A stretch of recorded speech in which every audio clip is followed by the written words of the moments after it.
एक चिड़िया ने बताया कि यह 3 बातें जीवन में याद रखने पर कभी औलाद पर संकट नहीं आता, धन की हानि नहीं होती और अपनों से कभी धोखा नहीं मिल सकता।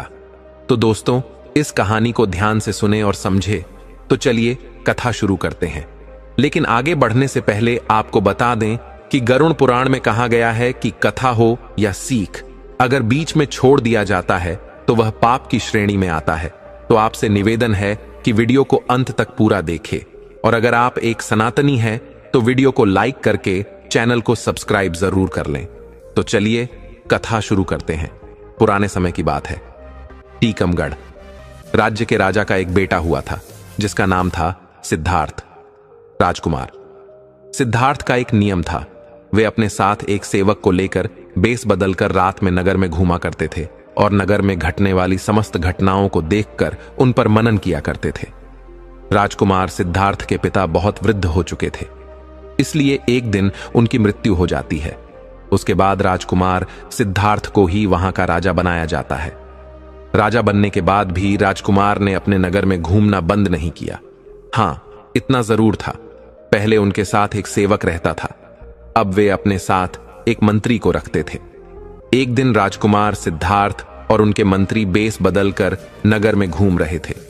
जब वे एक गली से होकर गुजर रहे थे तो उन्हें घर के अंदर से कुछ स्त्रियों के बोलने बतला की आवाज आती है। राजा और मंत्री दरवाजे से सटकर खड़े हो जाते हैं और अंदर झांक कर देखते हैं तो उन्होंने देखा कि 3 सुंदर सुंदर युवतियां आपस में बात कर रही थीं। बातों से लग रहा था वे तीनों आपस में बहने बहने हैं। वे तीनों अपनी अपनी पसंद के बारे में बातचीत कर रही थीं। बड़ी बहन कहती है, बहनों, मुझे तो स्वादिष्ट भोजन खाने का बड़ा शौक है। मैं तो अपना विवाह किसी राजा के रसोइये से कराऊंगा, दिष्ट भोजन खाने को मिलता रहे। तब मझली वाली कहती है, हे बहनों, मैं तो अपना विवाह किसी राजा के बड़े अधिकारी से करना चाहती हूं। अगर मेरा विवाह राजा के मंत्री से हो जाए, सेनापति से हो जाए या कोतवाल से हो जाए तो मैं अपने आप को बहुत धन्य समझूंगी। छोटी बहन उनकी बातें सुनकर चुपचाप बैठी रही। तब उन दोनों बहनों ने अपनी छोटी बहन से पूछा कि बहन, तुम चुपचाप कैसी बैठी हो, तुम भी अपनी पसंद बताओ। तो छोटी बहन कहने लगी, बहना, आओ, मेरा काम नौकर चाकर से नहीं चलेगा। मैं तो अपना विवाह राजा से करूंगी ताकि तुम दोनों के पतियों पर मैं हुक्म चला सकूं। और मैं इतना चाहती हूं कि राजा से मेरे एक ऐसा बेटा पैदा हो जो हंसे तो फूल झड़े, रोए तो आंखों से मोती टपके, जिसके एक ओर के केस सोने के हो तो दूसरी ओर के चांदी के। बस ऐसा मेरा सपना है। छोटी बहन की बात सुनकर वे दोनों बहनें ठट्ठ मारकर हंसने लगीं और कहने लगीं, बहन, तू तो हमेशा पागलों की तरह बात करती है। तीनों बहनों की बातचीत राजा और मंत्री द्वार पर खड़े सो रहे थे। तीनों की बात सुनकर राजा को बड़ा आश्चर्य होता है। राजा ने मंत्री से कहा, मंत्री जी, इस घर को अच्छी तरह से पहचान लो और कल सुबह इन तीनों बहनों को दरबार में बुलवा, मुझे इनसे कुछ पूछना है। मित्रों, राजा की आज्ञा का पालन हुआ। अगले दिन मंत्री ने तीनों बहनों को राजा के दरबार में बुला लिया। राजा ने देखा कि उन तीनों में से जो सबसे छोटी बहन थी, जो कह रही थी कि मैं राजा से ब्याह करूंगी, वह बहुत सुंदर थी। राजा उसकी सुंदरता पर मुग्ध हो जाता है। उसके बाद राजा ने उन तीनों से पूछा कि कल रात आप अपने घर में क्या बात कर रही थीं? सच सच बताना, तुम तीनों की बातचीत कल मैंने अपने कानों से सुनी थी। अगर तुमने गलत बोलने की कोशिश की तो तुम्हें राजकीय दंड दिया जाए। अब वे बातें तो उन स्त्रियों के बीच की बातें थीं, उन्हें भला वे राजा के सामने कैसे जाहिर करती? राजा ने जब उस रात की बातों के बारे में पूछा तो वे तीनों शर्मा गईं। लज्जा के कारण उनकी जुबान बंद हो गई। राजा के पूछने पर उन्होंने कहा कि हमें कुछ याद नहीं है कि हमने क्या कहा था। राजा ने कहा, आप सब कुछ छोड़कर हमें फिर से वही बातें बताइए और हम तुम्हारी इच्छाओं को पूरा करने का प्रयास करेंगे। इस प्रकार मजबूर होकर के उन तीनों ने रात में हुई बातचीत को राजा के सामने कह सुनाया। तीनों की बातें सुनकर राजा बहुत प्रसन्न हुआ। उसने तुरंत अपने रसोइयों को दरबार में बुलाया और इन तीनों में से जो बड़ी बहन थी, उसका हाथ उस रसोइये के हाथ में दे दिया और कहा, रसोइये से आज से यह तुम्हारी पत्नी है और आज से तुम्हारा यह धर्म है कि तुम इसे स्वादिष्ट भोजन बनाकर खिलाओगे। उसके बाद राजा ने अपना एक मंत्री बुलाया और मझली बहन का हाथ उसके हाथ में दे दिया। छोटी वाली से कहा, कि तुम्हारी यह इच्छा थी कि तुम्हारा विवाह किसी राजा से हो, सो मैं यहां का राजा हूं। तुम्हें मैं अपनी पत्नी के रूप में स्वीकार करता हूं। यह सुनकर के छोटी बहन बहुत प्रसन्न हुई। राजा ने आदेश कर दिया कि अभी इसी समय मेरे विवाह की तैयारी शुरू की जाए। राजा तो उठकर चला गया। उसके बाद राजा के जितने भी कर्मचारी थे वे सब शादी की तैयारी में जुट जाते हैं। उधर उन तीनों बहनों के विवाह की तैयारी होने लगी। छोटी बहन का विवाह बड़ी धूमधाम के साथ वहां के राजा से हो गया। बड़ी वाली का विवाह साई रसोइये से हो गया और बीच वाली का विवाह वहां के एक मंत्री से हो जाता है। तीनों बहनें अपने अपने पतियों के पास रहने लगी। छोटी बहन को रानी बनाकर राजा के महलों में पहुंचा दिया गया।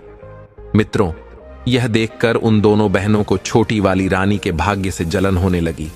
वे दोनों जब इकट्ठी होती थीं तो इस तरह सोचती थी कि हे बहन, छोटी वाली तो सचमुच रानी बन गई और हम अपनी इच्छा का बर पाकर भी उसकी नौकरानी बनकर रह गई है। हमारी छोटी बहन इतनी कौन सी हूर की परी है जो उसको राजा ने अपनी रानी बना लिया। मझली वाली कहने लगी, बहन, बुरा तो मुझे भी लग रहा है। राजा ने उसमें ऐसा क्या देख लिया जो उससे शादी कर ली। कही हुई बातों का क्या है। आदमी हर तरह की बातें सोचता है और करता है। मेरी समय से तो छोटी वाली नहीं बल्कि तुम रानी बनने के योग्य थी। वड़ी ने कहा, मुझे भी यह देखकर आश्चर्य होता है कि राजा की अक्ल पर क्या पत्थर पड़ गए थी जो उसे पसंद कर लिया। उससे तो तुम 100 गुना अच्छी थी मित्रों।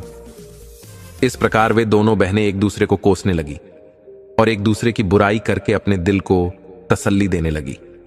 लेकिन कई बार डर इतनी प्रबल हो जाती थी कि मन में विचार आता था कि बहन, हम उसकी बड़ी बहन होकर भी उसके नौकर चाकर की पत्नी है और वह हमसे छोटा होकर भी हम पर हुक्म बजाती है। हम और हमारे पति उसके एक इशारे पर नाचने लगते हैं। इस तरह की बातें कर करके दोनों दिन रात अपनी छाती को जलाती रहती थी। कई बार सोचती थी कि उसे खत्म कर दिया जाए या राजा की नजरों में उसे गिरा दिया जाए, तभी हमारे मन को शांति मिलेगी। वे दिन रात इसी उपाय में लगी रहती थीं। वे जब भी अपनी बहन से मिलने जाती थीं तो अपनी हैसियत का ख्याल नहीं करती थी, बल्कि वह अपनी बहनों से इस तरह मिलती थी कि उन्हें ऐसा न लगे कि वह उसे नीचा दिखा रही है। लेकिन छोटी बहन अपनी दोनों बहनों से बहुत प्रेम करती थी। सभी लोग जानते थे कि दोनों नौकरों की पत्नियां हैं और उसकी बहन रानी है। मित्रों, कुछ महीनों के बाद रानी को गर्भ ठहर जाता है। यह खबर पाकर राजा को बड़ी खुशी होती है। इधर छोटी वाली बहन से मिलने में दोनों बहनें भी पहुंच जाती हैं और कहती हैं, बहन, इस बात की बड़ी खुशी हुई है कि तुम मां बनने वाली हो। अब तो हम दोनों बहनें ही बच्चे के जन्म तक तुम्हारी देखभाल करेंगे। रानी ने कहा, इससे अच्छी बात हमारे लिए और क्या हो सकती है। तुम मेरी बड़ी बहनें हो, मेरी मां के समान हो। तुमसे बढ़कर भला मेरी देखभाल कौन कर सकता है। तुम अपने पतियों के द्वारा यह आवेदन राजा के सामने पेश कर दो। आशा है कि वे इसे स्वीकार कर लेंगे। मित्रों, उन्होंने अपने पतियों के द्वारा राजा से आवेदन किया। राजा ने कहा, ठीक है, यह बात हम रानी से पूछकर ही आपको बताएंगे। राजा ने अपनी रानी से पूछा तो वो खुशी खुशी तैयार हो गए। अब तो राजा ने उन दोनों बहनों के लिए रानी के पास रहने और उसकी देखरेख करने की अनुमति दे दी। वे दोनों बहनें रानी के पास महल के अंदर रहने लगी। अब उन्हें अपनी दुष्टता का प्रदर्शन करने का पूरा मौका मिल गया था। इधर जब रानी के बच्चे का जन्म होने का समय आता है तो उन्होंने सारी दास दसियों को वहां से हटा दिया। इधर रानी ने एक बहुत ही सुंदर पुत्र को जन्म दिया। पुत्र को देखकर उन दोनों बहनों की जलन और भी चौगुनी हो गई। चुपचाप उन दोनों ने उस बच्चे को महल के बाहर ले जाकर एक कंबल में लपेटकर एक लकड़ी के संदूक में रखकर नदी में बहा दिया और वहां से एक मरा हुआ कुत्ते का बच्चा उठाकर रानी के पास लाकर रख देती है और महल की सभी दास दसियों को बताया कि रानी ने एक मरे हुए कुत्ते के बच्चे को जन्म दिया है। यह बात सुनकर सभी हैरान रह जाते हैं। इधर राजा को जब यह मालूम हुआ तो वह भी क्रोध से लाल पीला हो जाता है। राजा कहने लगा कि ऐसी स्त्री का मैं क्या करूंगा जो कुत्ते के बच्चों को जन्म देने वाली है। मैं तो इस रानी को मरवा दूंगा। राजा को ऐसा कहता देखकर मंत्री ने उसे समझा बुझाकर शांत किया। इधर वो संदूक नहर में बहता हुआ जाने लगा। नहर जो थी वो राजा के बगीचे से होकर जाती थी। बगीचे की रखवाली के लिए जो सिपाही नियुक्त किया गया था, उस सिपाही का घर भी नहर के किनारे बना हुआ था। उसने नहर में जाते हुए एक लकड़ी के संदूक को देखा तो उसे निकाल लिया। उस संदूक को खोल कर देखा, उसमें एक अत्यंत सुंदर तेजवान बालक लेटा हुआ था। बालक को देखकर सिपाही बड़ा हैरान होता है कि इस बालक को नहर में भला किसने छोड़ दिया है। उस सिपाही ने ज्यादा सोच विचार नहीं किया कि बच्चा नहर में किसने डाला है, क्यों डाला है। उसके भी कोई संतान नहीं थी, इसलिए वह उस बच्चे को उठाकर अपनी पत्नी के पास ले आया और बोला, भाग्यवान, आज हमें भगवान ने एक बच्चा दिया है। बच्चे को पाकर उसकी पत्नी भी बड़ी खुश हो जाती है। उस दिन के बाद बिना किसी से चर्चा किए उस सिपाही की पत्नी उस बच्चे का पालन पोषण करने लगती है। धीरे धीरे 1 वर्ष बीत जाता है। उधर दूसरे वर्ष रानी ने फिर एक और पुत्र को जन्म दिया। इस बार भी उसकी बहनों ने उसी तरह की दुष्टता करके बच्चे को बाहर ले जाकर नहर में फेंक दिया और रानी के पास एक मरी हुई बिल्ली का बच्चा लाकर रख दिया। बिल्ली को देखकर राजा का क्रोध सासवा छूने लगता है। पूरे राज्य महल में फिर से मातम छा जाता है। राजा इस बार रानी को मार देना चाहता था। राजा को अत्यंत क्रोध देखकर मंत्री ने फिर उसे समझाया और रानी को मारने से बचा लिया। अब धीरे धीरे राजा और राजमहल के लोगों की नजरों में रानी के लिए सम्मान कम होता जा रहा था। मित्रों, आपको बता दें, किस बार वह नहर में बहता हुआ बच्चा उसी सिपाही को मिल जाता है। उसने दूसरा बच्चा भी ले जाकर अपनी पत्नी को दे दिया और उसे अपने बच्चे की तरह पालने लगी। कुछ दिनों बाद रानी ने एक और बच्चे को जन्म दिया। इस बार रानी ने एक बेटी को जन्म दिया था, लेकिन उस रानी की दुष्ट बहनों ने उस बेटी को भी पहले की तरह उठाकर नहर में फेंक दिया। वो बेटी भी उसी माली के हाथ लगती है और अपनी बच्ची की तरह उसका भी पालन करने लगते हैं। इधर राजा अपना क्रोध इस बार नहीं रोक पाया, क्योंकि रानी की दुष्ट बहनों ने रानी के पास एक मरी हुई छछूंदर को रख दिया था। राजा सोचने लगा कि इस रानी की वजह से तो हमारी पूरे नगर में बदनामी हो गई है। सब लोग यही कह रहे हैं कि रानी तो कुत्ते बिल्लियों को पैदा करती है। लगता है कोई कुल कलंकिनी राजा के घर में आ गई है। अब तो मैं इसको बिल्कुल नहीं छोड़ूंगा। इधर राजा की मनसा को भली भांति समझने के बाद में उस मंत्री ने हाथ पैर जोड़कर निवेदन करके रानी को मारने से बचा लिया। मंत्री ने कहा, महाराज, इसमें रानी का क्या दोष है? इसे जान से मारने के बाद भी आपके घर में बेटा बेटी नहीं हो जाएंगे। इसीलिए उचित यही होगा कि आप रानी को मारने की बजाय रानी के पास जाना छोड़ दें। राजा ने कहा, मंत्री जी, अगर तुम कहते हो तो मैं रानी को जान से नहीं मारूंगा, लेकिन मैं इसको सजा जरूर दूंगा, और ऐसी सजा दूंगा जो मृत्यु दंड से भी बढ़कर कष्टकाक होगी। इस बार सजा के बारे में मैं तुम्हारी कोई बात नहीं सुनूंगा। इस बार राजा ने एक चौराहे पर एक जेल नुमा महल बनवाया। उसमें एक लकड़ी का पिंजरा रखा हुआ था। उसी पिंजरे में रानी को बंद करवा दिया। राजा ने यह आदेश करवा दिया कि इस चौराहे से जो भी निकल कर जाएगा वो रानी के ऊपर थूक कर जाएगा, और जो व्यक्ति ऐसा नहीं करेगा उसे भी ऐसी ही कठोर सजा दी जाएगी जो इस रानी को दी जा रही है। राजा का यह फरमान मंत्री को बहुत बुरा लगा। मंत्री सोचने लगा कि इस सजा के योग्य तो इस रानी की दोनों बहनें हैं। बेचारी निर्दोष रानी अब तो बिना करे की सजा पाने लगी। उधर रानी के वे तीनों बच्चे उस माली के घर में पलकर बड़े हो रहे थे। माली ने उनकी शिक्षा दीक्षा कराई। धीरे धीरे वे सभी विद्याओं में पारंगत हो गए। इधर धीरे धीरे तीनों बच्चे से आने होते हैं। उधर उस माली और माली की पत्नी की कुछ दिनों बाद मृत्यु हो जाती है। उनके मरने पर उनका अंतिम संस्कार करके तीनों भाई बहन मिलकर उस घर में रहने लगे। दोनों भाइयों को राजा के यहां नौकरी भी मिल जाती है, परंतु उनकी कभी राजा से भेंट नहीं हो पाई थी। एक दिन दोनों भाई शिकार खेलने को जाते हैं। उनकी बहन घर में अकेली थी, सिर्फ उसकी 2 दासियां उसके साथ थीं। उसी समय उसके यहां एक बड़ी मां आती है और उससे कहती हैं, बेटी, मैं तुम्हारे यहां कुछ समय के लिए ठहरना चाहती हूं। लड़की ने तुरंत अनुमति दे दी।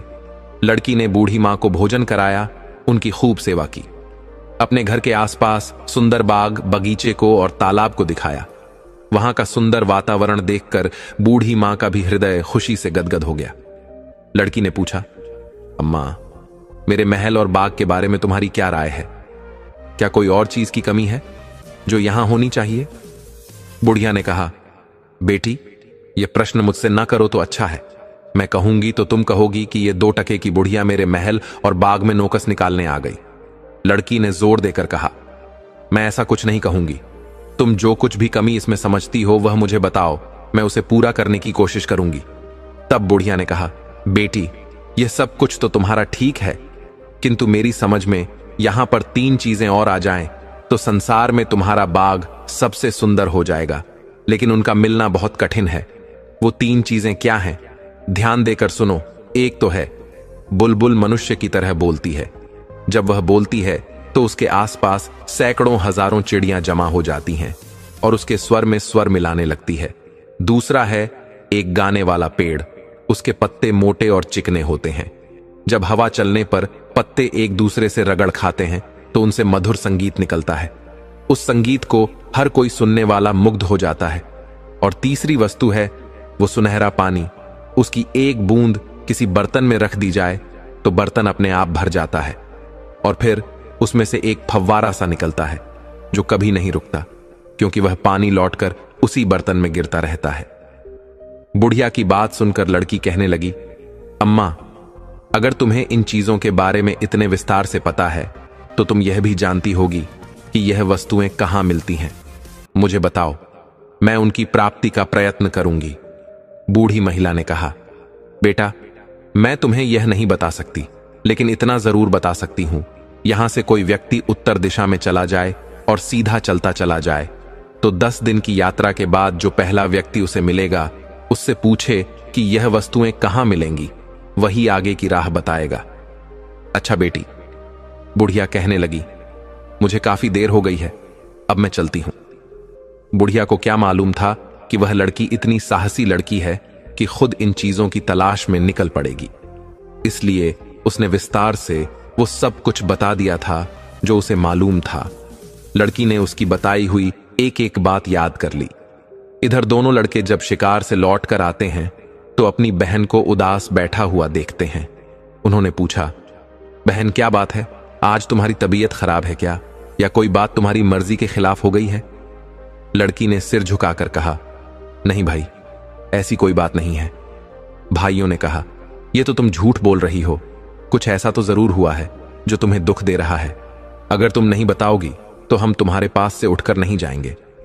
तब लड़की ने देखा कि दोनों भाई बात जानने के लिए अड़े खड़े हैं, तो उसने कहा, मैं तुम्हें इसलिए नहीं बताना चाहती हूं कि जो मैं कहूंगी उसे सुनकर तुम चिंता में और कष्ट में पड़ जाओगे। खैर, जब तुम जिद कर रहे हो तो मैं बता देती हूं। हमारे पिता ने यह महल हमारे लिए बनवाया था और अपनी समझ शेष में सुंदरता और सजावट की कोई चीज की कमी नहीं रखी थी, लेकिन अभी भी इसमें कुछ कमियां हैं। किंतु आज मुझे 3 चीजों के बारे में मालूम हुआ है। अगर वे 3 चीजें इस बाग में आ जाएं तो हमारा महल अद्वितीय सुंदर हो जाएगा। दोनों राजकुमार ने पूछा, बहन, वे ऐसी कौन सी चीजें हैं, हमें शीघ्र बताओ। तब लड़की कहती है, भाइयों, एक तो उम्दा किस्म की बुलबुल जो बोलने वाली हो, जिसका गाना सुनकर हजारों पक्षी इकट्ठे होकर उसके स्वर में स्वर मिलाने लगते हो। दूसरा है गाने वाला पेड़, जिसके पत्तों से पत्ते रगड़ खाकर संगीत निकलता हो। और तीसरा है सुनहरा पानी, जिसकी एक बूंद से ही कभी खत्म ना होने वाला फुबारा बन जाता हो। मैं इसी चिंता में हूं कि इन्हें कैसे प्राप्त करूं। दोनों राजकुमारों ने पूछा, बहन, अगर तुम हमें यह बता दो कि ये तीनों चीजें कहां और किस दिशा में मिले तो हम तुम्हें ढूंढ कर लाकर देने का प्रयास करेंगे। मित्रों, इस प्रकार अगले दिन उनमें से जो बड़ा राजकुमार था वह अस्त्र शस्त्र लेकर घोड़े पर बैठकर वह तीनों चीजें लेने के लिए चल देता है। तो लड़की रोने लगती है और कहने लगी, भैया, मैं कितनी दुष्ट हूं जो अपने शौक के लिए तुम्हें मुसीबत में फंसा रही हूं। मैं अपनी मांग वापस लेती हूं, अब कभी भी इन चीजों का जिक्र नहीं करूंगी, तुम मत जाओ। तब बड़े राजकुमार ने कहा, बहन, एक बार कमर कसकर मैं पीछे नहीं हटता। अगर मैं नहीं जाऊंगा तो हमेशा मेरे दिल में यह बात खटकती रहेगी कि मैं कायर हूं। मित्रों, राजकुमार ने अपनी बहन को एक खंजर दे दिया और कहा कि जब तक यह खंजर ठीक है मैं सकुशल हूं, लेकिन अगर इसमें से खून की बूंदें टपकने लगे तो समझ लेना मैं जीवित नहीं हूं। यह सुनकर के वे दोनों बहन भाई उदास होते हुए कहने लगे, भाई, तुम ऐसी खतरनाक यात्रा पर मत जाओ। लेकिन बड़े राजकुमार ने एक भी नहीं सुनी। उसने फौरन घोड़ा दौड़ा दिया और सीधी उत्तर दिशा की ओर चलता चला गया। चलते चलते 20 दिन का सफर तय कर लिया। तभी उसे एक अजीब सा दृश्य दिखाई दिया। उसने देखा कि एक झोपड़ी सी बनी हुई थी। उसके बाहर एक बूढ़ा आदमी बैठा हुआ था। उसके बाल बर्फ की तरह सफेद थे। उसकी दाढ़ी, मूछें और बहुएं इतने बढ़ गए थे कि उसका पूरा शरीर ढक गया था। उसके हाथ और पैरों के नाखून बहुत बड़े बड़े हो गए थे। उसने अपना शरीर एक चटाई से ढक रखा था। उसके ऊपर उसके बाल पड़े हुए थे। राजकुमार देखकर समझ गया कि वह कोई तपस्वी साधु है जो ऐसे दुर्गम और निर्जन स्थान में अकेला बैठा है। जरूर उन चीजों के बारे में यह साधु जानता होगा। राजकुमार घोड़े से नीचे उतरा और उसने उस वृद्ध तपस्वी के पास जाकर प्रणाम किया। तपस्वी ने प्रत्युत्तर में कुछ कहा, लेकिन उनकी आवाज राजकुमार को समझ में नहीं आई, क्योंकि तपस्वी बालों से पूरी तरह ढके हुए थे। राजकुमार ने फौरन अपनी जेब से एक छोटी सी कैंची निकाली और कहा, तपस्वी महाराज, आपके बालों की वजह से आपकी आवाज मेरे समझ में नहीं आ रही है। यदि आप आज्ञा दें तो मैं आपकी दाढ़ी, मूछ और बालों को काट दूं। तपस्वी ने इशारे से कह दिया। हां, राजकुमार ने उनके सारे बाल काट दिए। अब तो साधु का चेहरा बिल्कुल बदल गया था। राजकुमार ने कहा, तपस्वी, यदि मेरे पास दर्पण होता तो मैं आपको जरूर दिखाता कि बालों के कटने के बाद आप बूढ़े से जवान हो गए हो। राजकुमार की ऐसी बातें सुनकर तपस्वी मुस्कुराया और बोला, बेटा, मैं तुम्हारी सेवा से प्रसन्न हूं। अब बताओ, इतनी दूर किस लिए आए हो? मैं तुम्हारी क्या मदद कर सकता हूं? तब राजकुमार ने बताया कि साधु महाराज, मैं बहुत दूर से उम्दा किस्म की बुलबुल गाने वाला पेड़ और सुनहरा पानी लेने आया हूं। आप मुझे बताएं कि यह वस्तुएं मुझे कहां मिलेंगी। राजकुमार की बात सुनकर साधु चुप हो गया। राजकुमार ने पूछा, महाराज, आप चुप कैसे हो गए? कृपया कुछ तो बताइए। यदि नहीं पता है तो आप मना कर दो। तब तपस्वी ने कहा, पुत्र, मुझे पता तो है, लेकिन मैं तुम्हें इसलिए नहीं बताना चाहता कि तुम्हारी सेवा के बदले मैं तुम्हें मुसीबत में डालना नहीं चाहता। वहां का मार्ग बड़ा कठिन है। सैकड़ों लोग वहां गए, लेकिन कोई लौटकर नहीं आया। इसीलिए मैं तुमसे कहता हूं, जहां से आए हो वहां वापस चले जाओ। राजकुमार ने कहा, बूढ़े बाबा, मैं जाने के लिए नहीं आया हूं। मुझे अपना कार्य पूरा करना है। मैंने अपनी बहन को वचन दिया है। इसमें चाहे मेरी जान ही क्यों ना चली जाए। तुम मुझे वहां तक पहुंचाने का रास्ता बता दो, बाकी मैं देख लूंगा। तुम मेरे युद्ध कौशल पर विश्वास करो। तपस्वी ने कहा, बेटे, यही तो मुश्किल है कि तुम्हें युद्ध कौशल दिखाने का अवसर ही नहीं मिलेगा।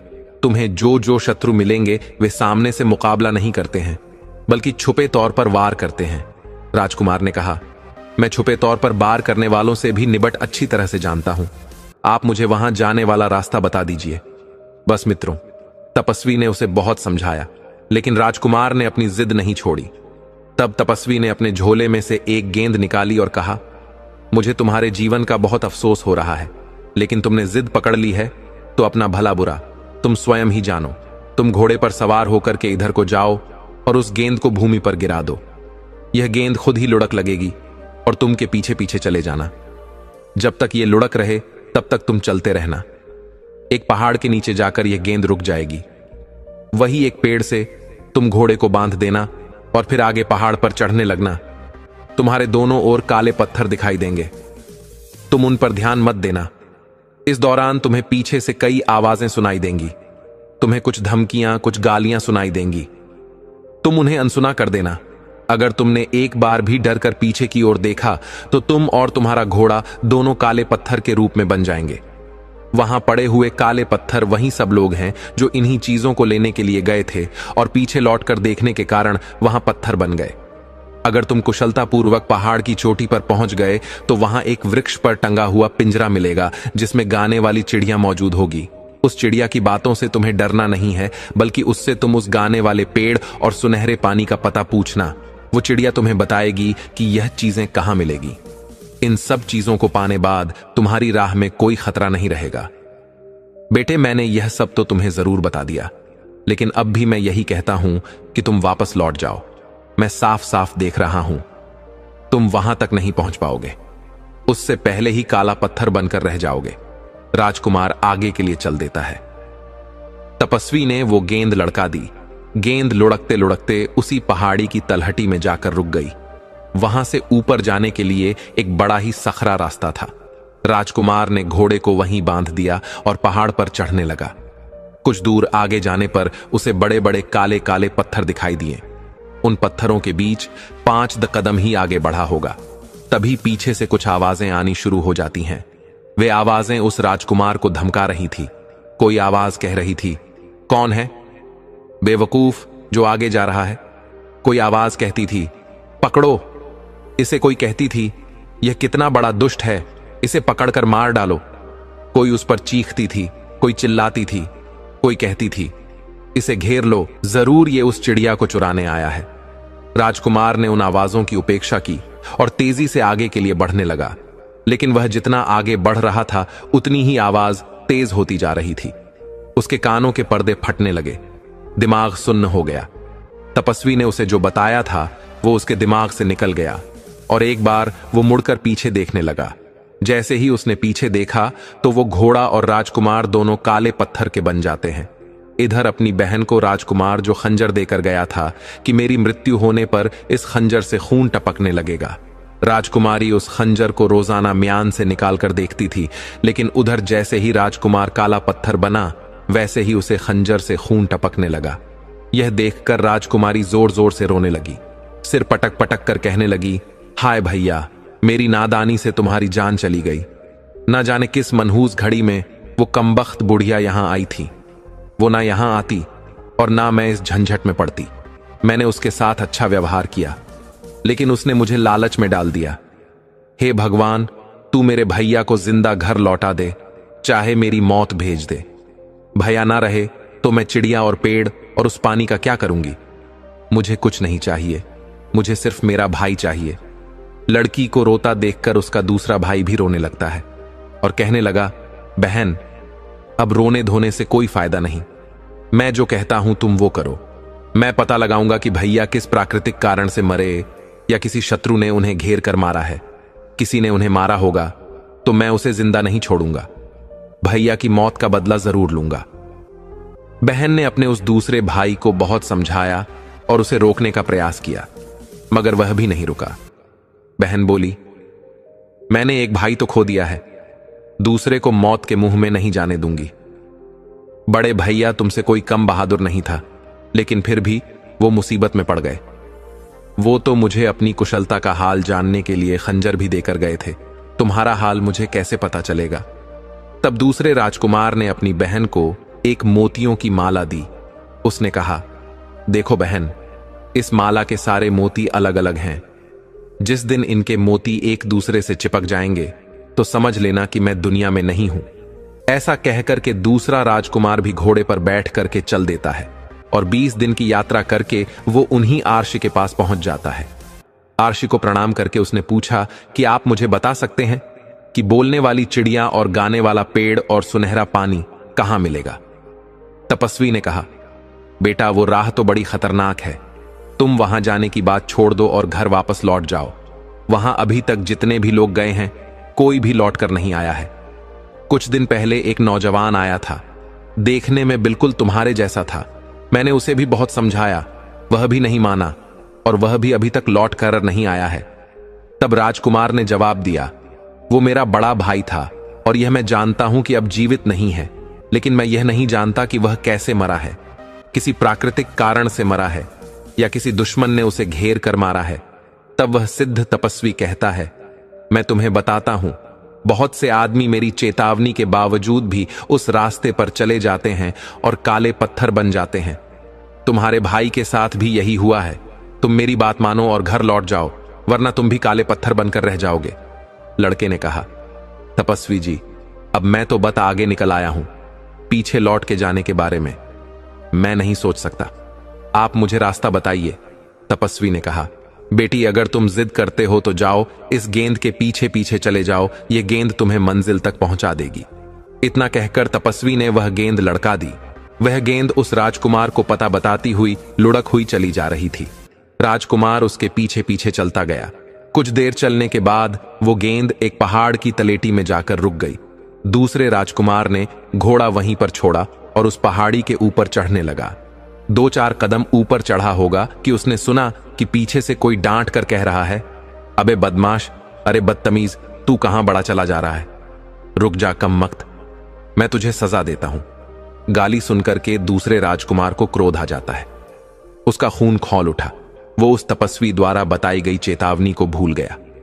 उसने म्यान से तलवार खींच ली और पलट कर देखा कि गाली देने वाले के टुकड़े टुकड़े कर डालूं, किंतु पीछे देखते ही वह काले पत्थर के रूप में बदल जाता है और उसका घोड़ा भी काला पत्थर का बन जाता है।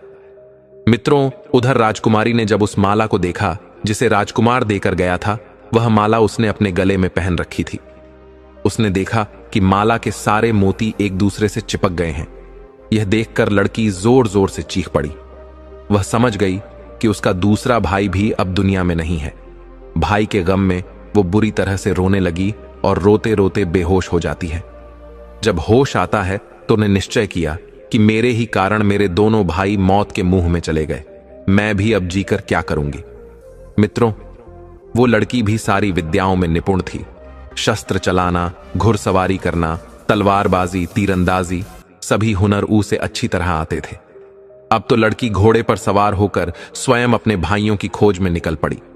20 दिन चलने के बाद वह उसी साधु के पास आती है और तपस्वी को प्रणाम करके पूछने लगे, हे तपस्वी महाराज, मुझे बोलने वाली चिड़िया, गाने वाला पेड़ और सुनहरा पानी चाहिए। बताओ यह कहां मिलेगा। तब साधु ने कहा, बेटी, तुम एक लड़की हो और तुम्हारे लिए अच्छा यही होगा कि तुम अपनी इच्छाओं पर संयम रखो और जिन चीजों का विचार तुम मन में लेकर आई हो उन चीजों को भूलकर तुम वापस लौट जाओ। वह राह बड़ी कठिन है। लड़की ने अपनी मनसा जाहिर की, तपस्वी जी, अब मैं वापस नहीं जा सकती। कृपया मुझे विस्तार से बताइए कि उस रास्ते में क्या खतरे पड़ेंगे ताकि मैं उनसे निपटने का पहले से कर लूं। साधु ने लड़की को पूरी बात बता दी। साधु ने कहा, बेटी, खतरा सिर्फ तब तक है जब तक पहाड़ की चोटी पर ना पहुंच जाओ। पहाड़ की चोटी पर पहुंचते ही तुम्हें वहां बोलने वाली चिड़िया मिल जाएगी और वही चिड़िया तुम्हें उस पेड़ और सुनहरे पानी के बारे में बताएगी। तुम्हें इतना ध्यान रखना है कि पहाड़ पर चढ़ते समय पीछे से सुनाई देने वाले कटु शब्द और गालियों को तुम्हें अनसुना करते हुए आगे बढ़ना है। वहां जो काले पत्थर मिलेंगे वो सब वही लोग हैं जिन्होंने उन गालियों को बर्दाश्त नहीं किया है। कुछ समय पहले 2 नौजवान भी आए थे, वो भी शायद उन्हीं पत्थरों के ढेर में पड़े होंगे। लड़की ने कहा, महाराज, वह मेरे भाई थे। लड़की ने कहा, इसका मतलब वह शब्द किसी का कुछ नहीं बिगाड़ सकते। यदि उन्हें अनसुना करते हुए आगे बढ़ा जाए तो लड़की ने क्या किया, अपने कान में रुई लगा ली। तपस्वी ने वही गेंद लड़का दी। लड़की उस गेंद के पीछे पीछे चलने लगी। गेंद जाकर के पहाड़ों की तलेटी में रुक जाती है। लड़की ने घोड़ा वहीं छोड़ा और पहाड़ी के ऊपर चढ़ने लगी। तभी पीछे से बड़ी भयानक आवाजें आने लगती हैं, किंतु लड़की के कानों में रुई लगी थी। इस कारण से वे आवाज उसे सुनाई नहीं दे रही थी। लड़की लगातार आगे को बढ़ती जा रही थी। आवाजें धीरे धीरे बहुत तेज होती चली गई। लड़की उन गालियों को सुनती गई और सहन करती गई। आखिरकार वो उस पहाड़ की चोटी पर चढ़ ही गई। वहां जाकर उसने देखा कि एक पिंजरे में एक सुंदर चिड़िया मधुर सुर में गा रही है। लड़की को देखते ही वह चिड़िया एकदम गरज कर कहने लगी, ए लड़की, खबरदार, मेरे पास मत आना। चिड़िया की डांट फटकार सुनकर राजकुमारी हंसने लगी और उसने दौड़कर उस चिड़िया का पिंजड़ा उठा लिया और कहने लगी, चिड़िया रानी, आज से मैं तुम्हारी मालकिन हूं। अब तुम हमेशा मेरे कब्जे में रहोगी। तो लड़की ने अब अपने कानों से रुई निकाल ली थी। चिड़िया बोली, तुम ठीक कह रही हो। अब मैं सदैव तुम्हारे पास रहूंगी। मैं हमेशा पिंजरे में बंद रहती हूं और संसार की कोई भी बात ऐसी नहीं है जो मुझे मालूम ना हो। तुम्हारा हाल भी मैं इतना जानती हूं कि जितना तुम भी नहीं जानती हो। मेरे कारण तुम्हें बहुत ही लाभ मिलेगा। अब तुम मेरी मालकिन हो और मैं तुम्हारी सेवा करूंगी। इस समय तुम मुझे बताओ कि मुझसे क्या चाहती हो। चिड़िया की बातें सुनकर लड़की बहुत प्रसन्न होती है। राजकुमारी ने कहा, मुझे अपने भाइयों के पत्थर बनने का बड़ा दुख है। खैर, यह बातें मैं तुमसे बाद में करूंगी। पहले मुझे यह बताओ कि मुझे गाने वाला पेड़ और सुनहरा पानी कहां मिलेगा। मित्रों, चिड़िया ने जो रास्ता बताया, राजकुमारी चलकर उस स्थान पर पहुंची। वहां एक सुनहरे पानी का कुंड था। लड़की ने एक चांदी की सराय में उस पानी को भर लिया। फिर उसने चिड़िया से गाने वाले पेड़ के बारे में पूछा तो चिड़िया ने कहा, तुम्हारे पीछे की ओर जो बड़ा सा जंगल है, इसी में वो गाने वाला पेड़ मिलेगा। वहां पहुंचकर तुम्हें खुद पता चल जाएगा कि वो पेड़ कौन सा है, क्योंकि उस पेड़ से संगीत निकलता होगा। राजकुमारी ने कहा, यह तो ठीक है, लेकिन मैं उस पेड़ को उखाड़ कर लाऊंगी कैसे। चिड़िया बोली, पेड़ नहीं उखाड़ना है, तुम सिर्फ उस पेड़ की एक टहनी तोड़कर ले आना। जब तुम अपनी बाटिका में उस टहनी को लगाओगी तो कुछ ही समय में वह टहनी पूरे वृक्ष के रूप में बदल जाएगी। उस चिड़िया के बताए अनुसार राजकुमारी उस जंगल में पहुंच जाती है और वहां से गाने वाले पेड़ की टहनी तोड़कर अपने पास लेती है। राजकुमारी को अब तीनों चीजें प्राप्त हो चुकी थीं, लेकिन उसे अपने भाइयों का सबसे ज्यादा ख्याल अपने दिमाग में बना हुआ था। उसने चिड़िया से पूछा, चिड़िया रानी, मेरे दोनों भाई रास्ते में काले पत्थर बने पड़े हैं, क्या मैं उन्हें फिर से जीवित कर सकती हूं? मैं तो यह भी नहीं जानती कि उन काले पत्थरों में मेरे भाई कौन से हैं। चिड़िया ने कहा कि तुम इस सराय में जो सुनहरा जल लेकर आई हो, एक एक बूंद उन शिलाखंडों पर डालते जाना, तुम्हारे भाई घोड़े सत फिर से जीवित हो जाएंगे। चिड़िया की बातें सुनकर राजकुमारी प्रसन्न हो गई और पिंजरा सुरा और टहनी लेकर पहाड़ से उतरने लगी। जहां जहां उसे काले पत्थर दिखाई दिए, उसने उन पर एक एक बूंद सुनहरा जल छिड़क दिया, जिससे जितने लोग पत्थर के बन गए थे, घोड़े सहित सब अपने असली रूप में आ जाते हैं। उन्हीं पत्थरों के बीच उनके दोनों भाई भी पड़े थे। भाइयों को जीवित देखकर राजकुमारी एकदम उनसे लिपट कर रोने लगी। कहने लगी, भाइयों, मुझे चिड़िया पानी और पेड़ की टहनी मिल गई है। इनसे मिलने से ही तुम फिर से जीवित हो पाए हो, और यहां पड़े जितने भी काले पत्थर थे, मैंने सबको जीवित कर दिया है।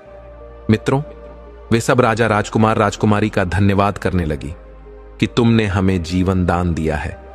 हम आजीवन तुम्हारे आभारी रहेंगे और तुम्हारी आज्ञा का पालन करेंगे। राजकुमारी बोली, मैंने तुम लोगों पर कोई एहसान नहीं किया है। मैं अपने भाइयों को जिंदा करना चाहती थी। उसमें अगर तुम्हारा भी लाभ हो गया तो यह तो बड़ी खुशी की बात है। अब तुम लोग अपने अपने निवास स्थानों के लिए चले जाओ। मित्रों, इधर राजकुमारी और उसके दोनों भाई अपने अपने घोड़े पर सवार होते हैं। दोनों राजकुमारों ने एक एक चीज ले ली। एक ने पानी की सराय ले ली, तो दूसरे ने गाने का पेड़ और राजकुमारी ने चिड़िया का पिंजरा ले लिया। बाकी जितने भी लोगों को राजकुमारी ने जीवन दान दिया था, वे सब उनके पीछे पीछे चलने लगे। राजकुमारी और दोनों राजकुमार जब तपस्वी साधु की कुटिया पर उनका धन्यवाद करने के लिए आए तो साधु अपनी कुटिया से गायब हो चुके थे। वो तपस्वी इतने ही काम के लिए वहां मुद्दतों से बैठा हुआ था।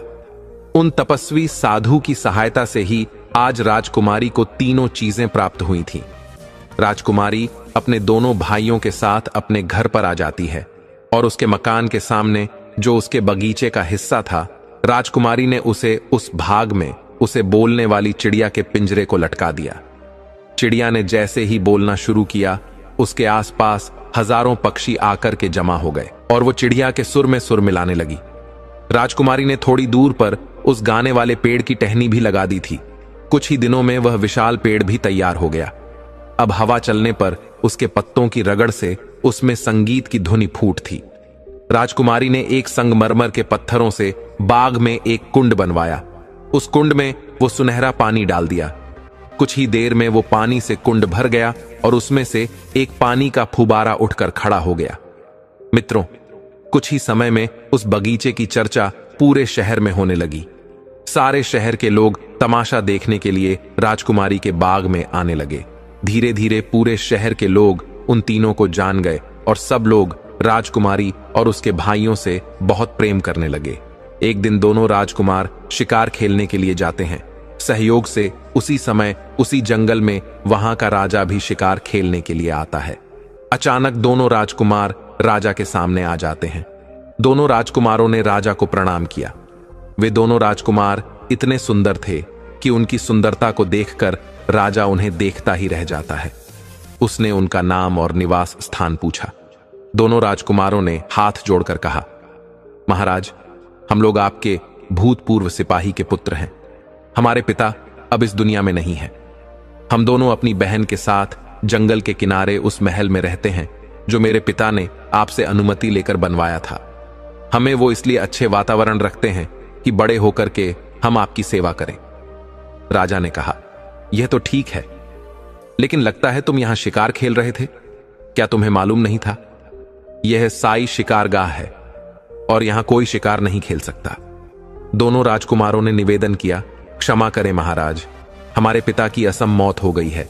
हमारा निर्देशक कोई नहीं है, इसलिए हम लोगों का ज्ञान अधूरा है और अन्य नौजवानों की तरह हमसे भी भूल हो जाती है। मित्रों, राजकुमारों की राय भरी बातें सुनकर राजा मुस्कुरा जाता है।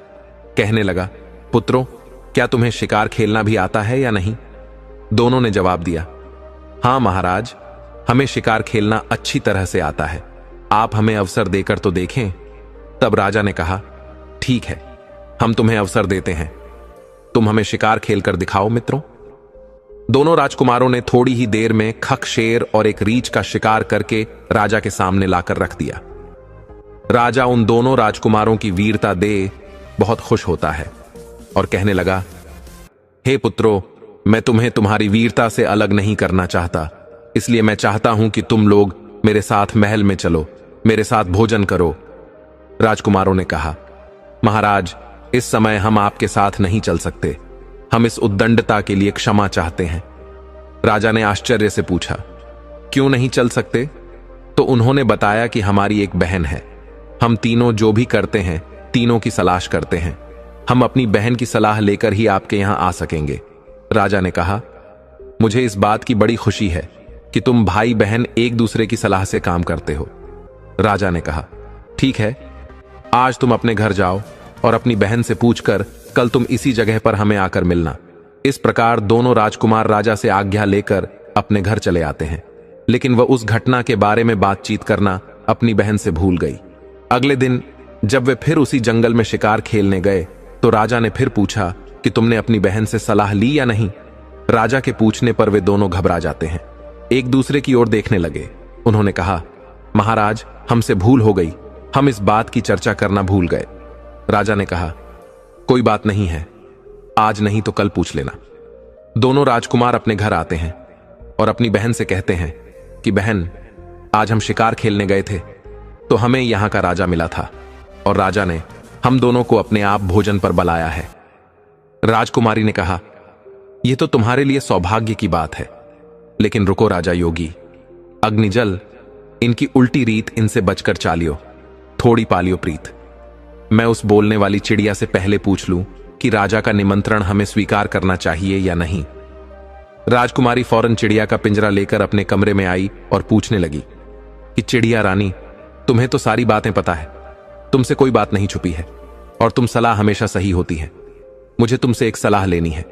मेरे दोनों भाइयों को राजा ने अपने यहां भोजन पर बुलाया है, बताओ तुम्हारी इसमें क्या राय है? चिड़िया ने कहा, मालकिन, तुम्हारे भाइयों को राजा की आज्ञा जरूर माननी चाहिए। राजा पूरे राज्य का मालिक होता है, उनका मेहमान बनने में इन दोनों को किसी प्रकार की कोई हानि नहीं होगी। वे शौक से जाएं। लेकिन दोनों राजकुमार राजा के लिए भी अपने घर भोजन का निमंत्रण देकर जरूर आए। राजकुमारी ने पूछा, हे चिड़िया, मुझे एक बात और बताओ, मेरे भाइयों के निमंत्रण पर अगर राजा हमारे घर आएगा तो मुझे राजा के सामने निकलना चाहिए या नहीं? चिड़िया ने कहा, इसमें कोई हर्ज नहीं है राजा, हर बात से अपनी प्रजा के लिए पिता के समान होता है और पिता के सामने जाने में किसी भी तरह की झिझक नहीं होनी चाहिए। चिड़िया से पूछने के बाद राजकुमारी ने अपने दोनों भाइयों को राजा के निमंत्रण पर जाने का आदेश दे दिया। दोनों राजकूट जाकर उसी जंगल में राजा से मिलते हैं और बोले, महाराज, हमें आपका निमंत्रण स्वीकार है, लेकिन हम आपका निमंत्रण तभी स्वीकार करेंगे जब आप भी हमारा निमंत्रण स्वीकार करेंगे। मित्रों, इस प्रकार राजा उन दोनों राजकुमारों को अपने महल में बुलाकर ले जाता है और उन दोनों की खूब अच्छे से खातिरदारी करता है। राजा ने उनकी इतनी अच्छी खातिरदारी की कि कई दरबारी और सरदारों को ईर्ष्या तक होने लगी। किन अजनबियों के प्रति राजा इतना दयावान क्यों है? राजा के सभी कर्मचारियों को इस बात पर बड़ा ही आश्चर्य हो रहा था। सब लोग यह सोचकर हैरान थे, किन अपरिचित का इतना सम्मान क्यों हो रहा है। दोनों राजकुमारों के रंग रूप, आचार व्यवहार से सभी प्रभावित थे। उनमें आपस में बातें होती थीं कि राजा ने जिस रानी को पिंजरे में कैद कर रखा है, अगर उसके पेट से बच्चा पैदा होता तो आज इतने ही बड़े बालकों के रूप में होता। मित्रों, इधर जब राजा महल में आता है तो भोजन का समय हो जाता है। दास दसियों ने सोने के पात्रों में भोजन परोसा।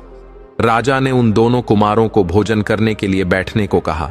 दोनों राजकुमार बड़े ही संस्कारी थे।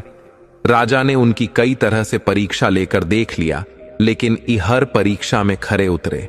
राजा सोचने लगा, ऐसी कुशाग्र बुद्धि के वीर शहजादे अगर उसके होते तो कितना अच्छा होता। उनके प्रति राजा का आकर्षण बढ़ता जा रहा था। भोजन के बाद राजा उन्हें अपने मनोरंजन के कक्ष में लेकर जाता है और काफी देर तक उनसे बातें करता है। उनकी बातें सुनने से उसका जी नहीं भर रहा था। राजा ने गायन विद्या और वादन आरंभ करने का आदेश दिया। अपने काल के सर्वश्रेष्ठ गायक वादक को वहां उपस्थित कराया और उन्होंने अपनी श्रेष्ठ कला का प्रदर्शन किया। फिर नाच गाने का इंतजाम किया। नृत्यांगना ने मनमोहक नृत्य दिखाकर सभी को प्रसन्न कर लिया। नाटककार ने नाटक किए। यह कार्यक्रम कई घंटों तक चलते रह। उसके बाद जब संध्या होने को आई तब दोनों कुमारों ने राजा से अपने घर जाने की आज्ञा मांगी और राजा से कहा कि महाराज, अब आप भी हम दोनों गरीबों की कुटिया में पधार कर हम पर कृपा करें। राजा ने उनका निमंत्रण स्वीकार कर लिया और बोला, मुझे तुम्हारे यहां कुछ आकर प्रसन्नता हुई है। मैं तुम्हारी बहन से जरूर मिलना चाहूंगा। इस प्रकार दोनों राजकुमार अपने घर चले आते हैं। घर आकर उन्होंने अपनी बहन को बताया कि राजा ने सबके समक्ष हमारा बड़ा सत्कार किया और यह भी वादा किया कि कल शिकार से लौटकर वह हमारे घर जरूर आएंगे। अब हमें राजा की योग्य उत्तम भोजन की व्यवस्था करनी होगी। राजकुमारी ने कहा कि तुम चिंता मत करो, मैं बोलने वाली चिड़िया से सलाह लेकर सारा प्रबंध कर दूंगी। फिर वह चिड़िया का पिंजरा अपने कमरे में लेकर जाती है। उसने चिड़िया को पूरा हाल बताया तो चिड़िया ने कहा, मालकिन, यह तो बड़े सौभाग्य की बात है कि राजा साहब तुम्हारे घर आ रहे हैं। तुम उनके स्वागत सत्कार का जो भी प्रबंध कर सको वो उत्तम ही होना चाहिए, किंतु मेरे कहने से तुम एक विशेष भोजन बनाओ। तुम खीर का गाढ़ बनाना और उसके ऊपर मेवा की तरह जगह जगह मोतियों को बिछा देना। राजकुमारी बोली, यह कैसा व्यंजन हुआ? यह तो हंसों का नाम तो सुना था कि मोती खाते हैं, पर राजा मोती खाएगा यह समझ में नहीं आया। फिर इतने मोती मिलेंगे कहां? चिड़िया ने कहा, उसकी तुम चिंता मत करो। तुम्हारे बगीचे की पूर्व दिशा में एक पेड़ खड़ा है। उसी पेड़ की जड़ में, उस पेड़ की जड़ को तुम खुदवान तो उससे ढेर सारे मोती मिल जाएंगे। चिड़िया के कहने के अनुसार दो नौकरों को ले जाकर राजकुमारी ने उस पेड़ की जड़ को खुदवा। या तो उस पेड़ की जड़ में एक सोने का संदूक निकला जिसमें तरह तरह के आभूषण और सुंदर मोती भरे हुए थे। राजकुमारी यह देखकर बहुत खुश होती है।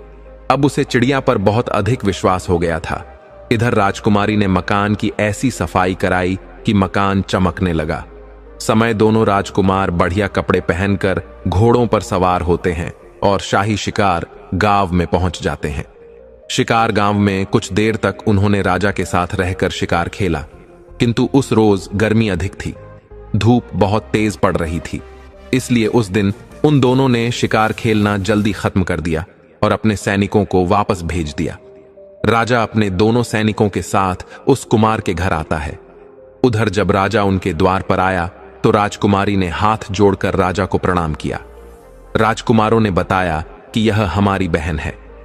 राजा ने राजकुमारी के सर पर हाथ रख दिया और वह राजकुमारी की सुंदर सूरत को काफी देर तक निहारता रहा। राजकुमारी की सूरत को देखकर राजा को कुछ याद सा आ रहा था कि उसकी सूरत जरूर किसी से मिलती जुलती है, मगर वह समझ नहीं पा रहा था कि उसकी सूरत किससे मिलती है। उसके बाद राजकुमारी राजा को अपने घर के अंदर बुलाकर ले जाती है और अपने घर की प्रहिस्से को, बाग बगीचे को राजा को दिखाती है।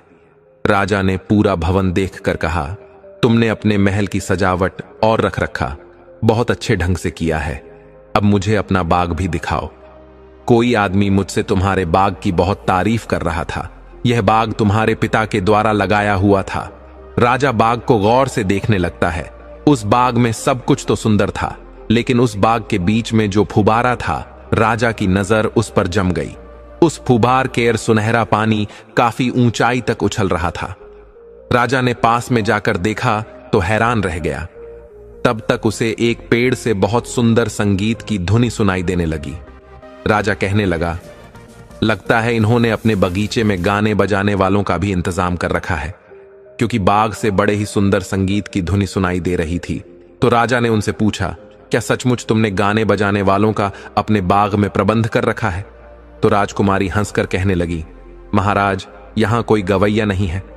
हमारे बगीचे में एक पेड़ है, इसके पत्तों की रगड़ से संगीत निकलता है। मित्रों, राजा उसे देखकर हक्का भक्का रह जाता है। वास्तव में पेड़ से संगीत निकल रहा था। राजा ने कहा, यह तो बड़ी अजीब सी चीज है। इनके जैसी चीजें तो मैं कल्पना भी नहीं कर सकता। तुमने यह कहां से पाई है? राजकुमारी ने कहा, महाराज, यह मत पूछो कि हमने कहां से पाई हैं। इन्हें मौत के मुंह से निकालकर हम लाए हैं। राजकुमारी ने राजा से कहा, मेरे पास एक और अजीब चीज है जिसे आप और देख लें। वो एक चिड़िया है जो आदमी की तरह बोलती है, और जब यह गाती है तो सारे पक्षी जमा हो जाते हैं और इसके सुर में सुर मिलाते हैं। राजा उस चिड़िया को बड़े ही गौर से देखने लगा। जब वह चिड़िया को देखता है तो फिर उसे बीती हुई बातें याद आने लगती हैं। फिर उस चिड़िया ने सारी कहानी उस राजा को सुनाई जो पहले बीत चुकी थी। तो राजा अब बातें सुनकर अपना सर पकड़ लेता है और कहता है कि यह सारी बातें तो हमें रानी की बहनों ने बताई थी, जो रानी की सगी बहनें थीं, क्योंकि वे उसकी शुभ चिंतक थीं। तब चिड़िया ने कहा, सरकार, यही तो भूल हुई है आपसे कि आपने उन्हें शुभ चिंतक समझा जब से उन्होंने देखा कि वे नौकरों से बहाई गई हैं और छोटी बहन राजरानी बन गई है तो जलकर मरी जा रही थी। उन दुष्टों ने इस बात का भी ख्याल नहीं किया कि रानी ने शादी के बाद भी उनसे बहनों जैसा प्रेम रखा था। रानी को मृत्युदंड दिलाने के लिए उन्होंने 3-3 बार सफेद झूठ बोला है। वह तो भला हो उस मंत्री का जिसके कारण रानी की जान बची है। रानी के प्रति अपने दुर्व्यवहार को याद करके राजा की आंखों में आंसू आने लगे। चिड़िया फिर बोली, सरकार, अपने सामने बैठे इन तीनों बच्चों को गौर से देखिए। ये तीनों बच्चे, पिल्ला बिल्ली का बच्चा और अंदर, जिन्हें आपकी रानी ने जन्म दिया था। रानी की दुर्दशा उनकी बहनों के कारण हुई है। रानी की बहनों ने इनके जन्म पर इनकी जगह मरे हुए जानवर रख दिए और इन्हें कंबल में लपेटकर टोकरी में डालकर नहर में फेंक दिया था ताकि यह डूबकर मर जाए और किसी को पता भी ना चले। किंतु भगवान को इन्हें जीवित रखना था। आपके दरबार का जो माली था उसने इन तीनों को नहर से निकलवा लिया क्योंकि उसके कोई संतान नहीं थी। इसलिए उसने इनका लालन पालन किया और अपनी संतान की ने पाल पोछ कर बड़ा किया। इन्हें भली प्रकार की शिक्षा दिलाई और इनके लिए यह महल बनवाया है सरकार। यह तीनों कोई और नहीं, आपकी रानी की संतानें हैं। तब राजा ने चिड़िया से कहा, चिड़िया, तुझे मैं किस तरह से धन्यवाद दूं? दुश्मनों की दुष्टता और रानी का निर्दोष होना मेरे सामने आज तुमने स्पष्ट कर दिया है। मेरे बच्चों को तूने पहचानवाया है। मैं बराबर सोचता था कि इन लड़कों के प्रति मन में अकारण ममता क्यों उपजती है। मैं उनकी बातों पर नाराज क्यों नहीं हो पा रहा हूं। इस प्रकार राजा ने अपने तीनों बच्चों को गले लगा लिया। चारों की आंखों में आंसुओं की धार बहने लगी। आज अपने बच्चों से मिलकर राजा बड़ा खुश होता है। राजा को ऐसा लग रहा था जैसे उसकी आत्मा लौट आई हो। फिर उसके बाद सबने मिलकर भोजन का आनंद लिया। कुछ देर बातें करने के बाद राजा ने कहा कि अब मैं महल को जाता हूं, कल फिर वापस आऊंगा। कल तुम लोगों को मेरे नहीं बल्कि अपनी माता के स्वागत के लिए तैयार रहना है। उसके बाद महल में रहने के लिए भी आपको चलना है। महल में पहुंचकर राजा ने मंत्री को बुलवाया और उसने उसकी खूब प्रशंसा की कि तुम कितने बुद्धिमान मंत्री हो, तुम्हारे कारण रानी की जान बची थी। फिर उसने रानी की बहनों की दुष्टता का वर्णन मंत्री के सामने किया। राजा ने मंत्री को सारी कहानी का सुनाई और कहा कि उन दोनों दुष्ट स्त्रियों को अब भी बुलाकर उन्हें वही दंड दिया जाए जो मैंने अपनी रानी को दिया था। किसी भी प्रकार की वे दया की पात्र नहीं है। मित्रों, मंत्री ने बिना देर किए राजा के आदेश अनुसार सारे कार्य किए और दोनों दुष्ट बहनों को वही दंड दिया गया जिसकी वे हकदार थीं। उसी चौराहे पर उन्हें पिंजरे में बंद कर दिया गया और पिंजरे से रानी को निकालकर राजा ने उसे गले लगाकर बार बार उससे क्षमा मांगी और रानी को बताया कि उसके दोनों बेटा और बेटी जिंदा है। यह खबर सारे राज में फैल गई। सभी लोग उत्सव मनाने लगे। हर जगह नाच गान होने लगा। रानी राजा के साथ महल में आ गई और तीनों बच्चे अपनी मां से देर तक लिपटे रहीं। रानी अपने बच्चों से मिलकर बहुत प्रसन्न हुई। आज परमात्मा ने उन्हें फिर से मिला दिया था।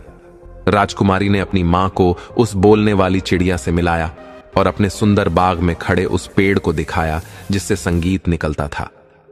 चिड़िया ने राजा और रानी से कहा, हे राजन, जीवन में 3 महत्वपूर्ण बातें याद रखी जाएं तो इससे न केवल आपकी औलाद पर संकट आता है, तो कभी आपकी औलाद पर संकट नहीं आएगा, न कभी धन की हानि होगी और धोखेबाजों से भी बचा जा सकता है।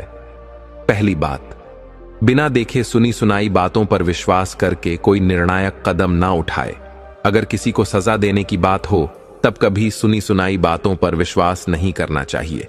हमेशा अपनी आंखों से देखकर या कसौटी पर रखकर ही उचित कदम उठाना चाहिए। कई बार इस तरह के निर्णय से निर्दोष दोषी बन जाते हैं और गुनहगार बच जाते हैं।